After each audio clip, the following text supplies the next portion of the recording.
यमुना का सीना छलनी, एनजीटी के नियमों को किसका संरक्षण, नदी में पोकलैंड का आतंक, खनन माफिया या सिस्टम की मिलीभगत, किसकी इजाजत से हुआ नदी पर कब्जा, मर रही मछलियां, मौन प्रशासन, पर्यावरण का हत्यारा कौन, बांदा की खदान में कानून दफन। डीएम साहब, आखिर कार्रवाई कब? नमस्कार, मैं हूं आपके साथ आद्या त्रिपाठी और आप देख रहे हैं नेशन नाउ समाचार। बांदा की यमुना नदी जो कभी जीवन देती थी, आज खनन माफियाओं की मशीनों के नीचे करहा रही है। तिंदवारी के बेंदा खदान में एनजीटी के नियमों को खुलेआम रौंदा जा रहा है। प्रतिबंधित हेवी पॉकलैंड मशीनें नदी की छाती चीर रही हैं। जलधारा मोड़कर अवैध पुल बनाया गया है और जलीय जीवों का संसार उजड़ रहा है। सवाल यह है कि आखिर खनन माफियाओं को इतना साहस कहां से मिल रहा है?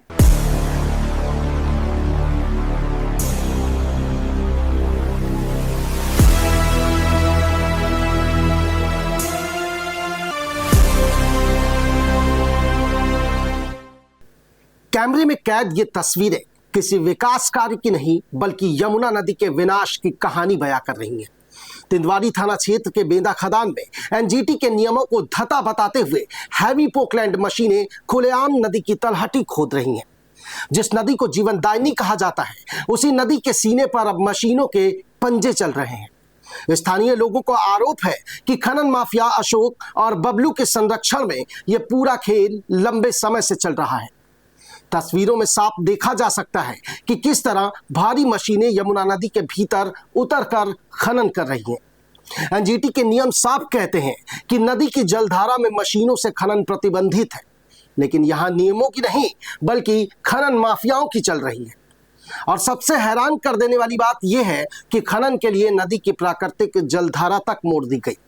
आवागमन के लिए नदी को बीचों बीच अवैध पुल बना दिया गया। पर्यावरण विशेषज्ञों की माने तो जलधारा बदलने से नदी का प्राकृतिक संतुलन भी बिगड़ जाता है और भविष्य में बाढ़ जैसा बड़ा खतरा कई गुना बढ़ जाता है। नदी की तलहटी में बने बड़े बड़े गड्ढे बरसात के दिनों में मौत का जाल भी बन सकते हैं। अवैध खनन का सबसे बड़ा नुकसान उन बेजुबान जीवों को हो रहा है जिनकी दुनिया यमुना में बसती है। कछुए, मछलियां और कई दुर्लभ जलीय जीव लगातार मर रहे हैं। मशीनों के शोर और नदी की बदली जलधारा ने पूरे इकोसिस्टम को खतरे में डाल दिया है। पर्यावरण की रक्षा के लिए बने कानून यहां सिर्फ कागजों तक ही सीमित नजर आ रहे हैं।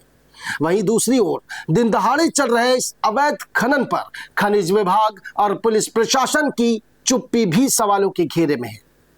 ग्रामीणों का आरोप है कि बिना संरक्षण के इतना बड़ा खेल संभव ही नहीं है।